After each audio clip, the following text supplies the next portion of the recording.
lottery's easier than that. This isn't anything well, I haven't... except you knew it was you, and we knew it was you, and what the others thought, they were just all confusing it. Yeah. But it all sorted itself out.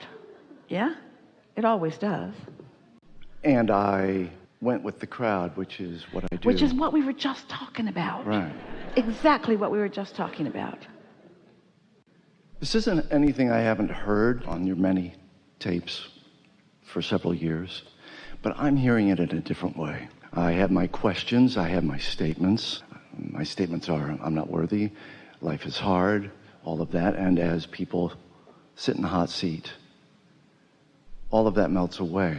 Yeah, it changed, didn't it?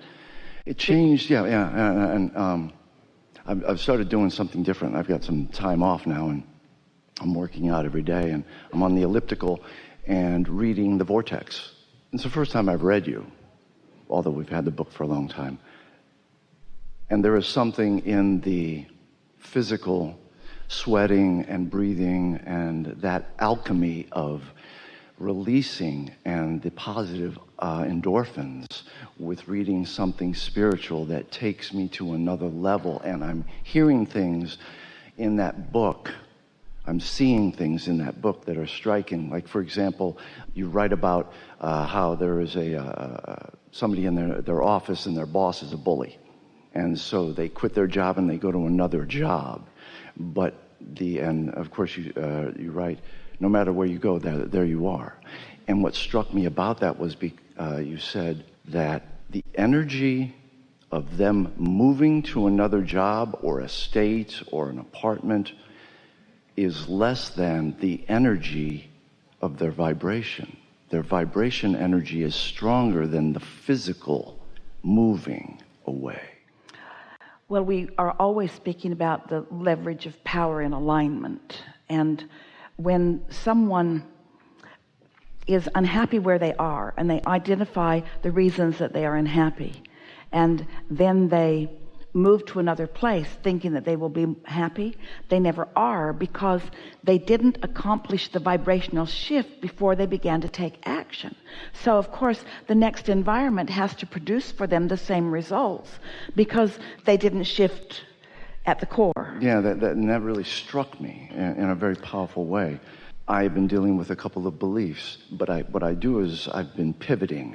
I have the belief of I am not worthy, and so then I shift to, I have a line, and I have that little sentence, and then I shift over to, I am worthy. Life is hard. No, life is easy. And I shift over in those moments, and I've been finding specifically that I can't have it is an underlying, it's a stream under the street that's been running my life for a long time. When we say to you that words don't teach, that it's only life experience that teaches, we really mean that. So let's say that for whatever reason, maybe through environmental influences, doesn't matter, but you came to believe that you can't have it, whatever it is, and you didn't get it. So you noticed the correlation. You believed you couldn't have it, and you didn't get it, and you didn't get it, so you believed you couldn't have it, and one feeds the other. But what you take away from it is it's a belief. This belief is true because my life proves that it is true. But what this conversation helps you to understand, Esther said when she first met us and realized that we had knowledge on just about anything that they could ask about. And the first thing she said to Jerry is, oh good, now I will be able to tell who's lying, because Abraham would know and they would tell me. So she went in, turned on the television, and one of the programs was a Judge Wapner. So Esther's watching the program. There were 2 or 3 different scenarios each time, and Esther was watching the program, and then she said, okay, Abraham, which one of them is telling the truth? Because both sides sounded pretty believable. And we said to Esther, a much better question to ask is, who believes what they're saying? Not who's right and who's wrong, because everything is perceptual. It's who believes what they're saying. And sometimes they both believed what they were saying, because their perspective of it was that that was the way that it was. what we want you to understand is that your point of attraction is based upon what you're offering vibrationally, and all a belief is a vibration that you offer continuously or frequently. It's just a thought that you continue to think.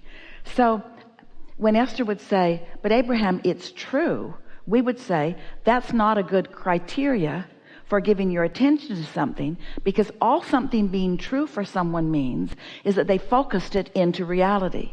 They believed it and they focused upon it, and then reality acquiesced around their dominant thought. So there are all kinds of things around that are true. The question is, do you want them in your experience, or do you not want them in your experience? So when you leave aside the rightness or the wrongness, the truth or the untruth, and you let it be a personal decision of, is this something that I want to experience in my life? And if it is, I'll think about it and talk about it. And if it isn't, then not so much. I won't do that so much. So that seems like a good way to define it. But the trouble with that is that once you have momentum of an idea going, law of attraction's pretty much going to keep it going. So you need some other way of helping yourself decide in the moment what you're going to do about it. And that's why we introduced to you your guidance system. That's why we explained to you that your inner being is living this moment with you also. And your inner being has a perspective of this moment also. For example, when you say, I'm not worthy, and it feels awful. Well, your inner being is having the same moment with you, but your inner being never would for a moment acknowledge you're not worthy, because your inner being knows unequivocally your worthiness. So when you choose a thought that is so abhorrently different than that your inner being is choosing, then you feel the vibrational absence or the emptying out of yourself. And I do. And as of late, I have been meditating a lot more, and I have actually just surrendered to the concept of my inner being and the greatness of that, and the smallness of my life. But we want to get right to what you are pointing out, because everybody's living this all the time, where you've got an active thought that isn't serving you, so what do I do? And what's interesting is, you know you've got an active thought that isn't serving you, and you don't want to have an active thought that isn't serving you, but you can't let go of the active thought that isn't serving you, because the momentum of the active thought that isn't serving you is sufficient enough that it's just kind of going to have its way with you. And what you do with that is you just let it have its way with you, and you introduced into that something that goes like this: because everything is always working out for me, then this thought that I'm deciding isn't serving me must be serving me in some way that I can't see right now. At a minimum, I know what I don't want, which I know what I do want. Real small, easy steps like that. Not trying to get yourself to stop thinking that thought, because when you decide you're not going to think that thought, you're going to think that thought, because you've shined a light on it and you're just going to think that thought. This is when we like to come back to the basic conversation that when you're feeling negative emotion, or know that you're thinking a thought that you don't want to think, and therefore you have added clarity to the mix, and you now more clearly are defining what you do want, now your inner being is going to offer up more to you of what you do want, maybe even specifically on that subject, which is going to give you more active, conscious opportunities to choose between what you used to think and what you now think, or what you humanly think and what you non-physically think about the same subject. This is the conversation that we used to have with people all day, every day in the hot seat. But really, it is so long and slow and boring. Bridging beliefs takes a lot of time.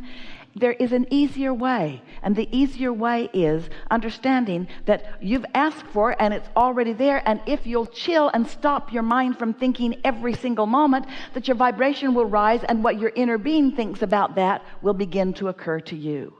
That is the fastest way to change it. That has been happening a lot more because I have been meditating and getting into that higher vibration of meditation. So what's the conversation that you want to have with us? In other words, what brings you here?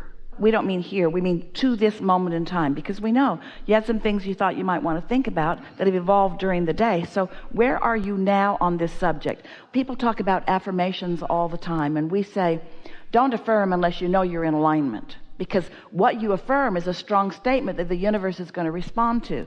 So what do you now want to affirm to the universe? What do you now know about this subject that we have been chewing over just now? That I am worthy of all my good, that I am strong and vibrant and intelligent, that I deserve all the good things that I think about, and I think about a lot of good things every day, every moment of every day. Do you believe him? Yeah. Yeah. Well, and I want to say thank you for the mechanics of that, specific thought pivot. So the mechanics were simpler than it looked, but we just want to explain what the mechanics are so that you can apply them yourself anytime you want. The mechanics were, we went general. We went back to the very beginning. Who you are, here and here, law of attraction, responding to everything. You ask, you put it over there, you chill, you line up. We just went back to the very basics of it. And because the basics resonate with you, in the resonating, the question that you sat down with went away because it no longer applied, because you went back to things that you do know. And that's the process. When I was young, we were on a camp out, and we went on a hike, and it was up a hill through the forest, and the older Boy Scouts, Charlie Haight, was like 16 years old, and when I was 9, and there was a bunch of us, and we were struggling up the hill in the Missouri heat with the humidity, and there were trees everywhere, and he went up to the ridge, and he came back down, and I can never forget it. He says, "Come on, guys, it's right up here. You can do it. Come on, it's just up here." And I think that my inner self is that. Precisely. At the leading edge. That's a perfect analogy. You can, Yeah. Come. Always encouraging, always rooting for you, always knowing, and always holding that. You just want to prepare yourself so you can hear that. That's the most apt analogy that we've ever heard, that speaks precisely to the point that we're making. Really good. Enough? Yeah.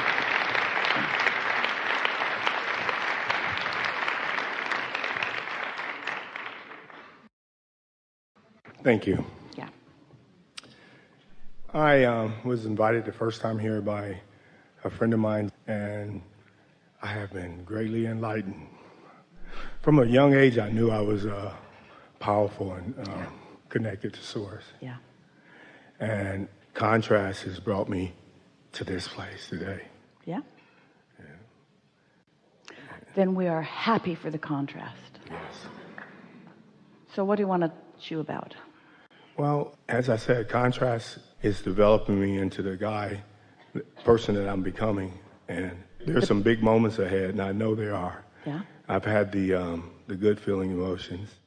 Try for just a little bit here, in light of what we've been talking about today, to combine the big moments that are coming with the idea that they have come, so that you're closing the gap so that they don't feel so future tense and they feel more present tense.